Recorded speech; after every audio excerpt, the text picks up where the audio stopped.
In a forgotten village north of Pyongyang, a little boy named Ji-ho sat under a broken roof, staring at the sky through holes in the wood.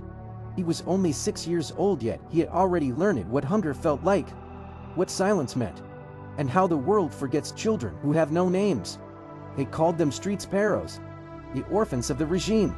Invisible, unwanted, children left behind by war, famine, and fear. Ji-ho once had a family, a mother who hummed while cooking rice, and a father who used to whisper stories of a world beyond the mountains. But one winter morning, soldiers came, and his parents disappeared. Neighbors said they'd been taken to a re-education camp. Ji-ho never saw them again. For days, he waited by the frozen river, hoping they'd come back. But the river stayed silent, and hunger became his only companion. By the age of 8, Ji-ho earned to survive on crumbs and courage. He slept inside abandoned train cars, stole leftover noodles from markets, and begged near the train station. Some nights, he watched other orphans disappear, taken by guards, never to return. He learned the rules: never speak too loudly, never cry in public, and never ever ask why. Every day was a battle between his tiny body and the cold. But even then, Ji-ho would whisper to himself, "Appa, I'll live for you." One evening, as the snow fell thick and heavy, Ji-ho fainted near the market. When he woke, he was in a dim basement.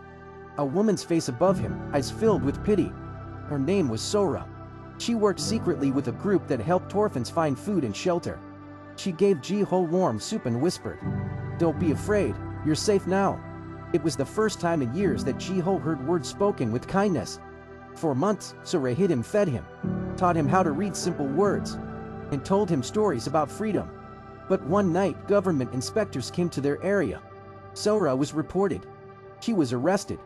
Ji-ho hid in the dark, listening to her screams fade down the road. He never saw her again. When Ji-ho turned 15, he decided to escape. He followed whispers of freedom, a river that led to China, and a chance to start again. It took 3 nights to reach the border. The current was freezing, his body shaking.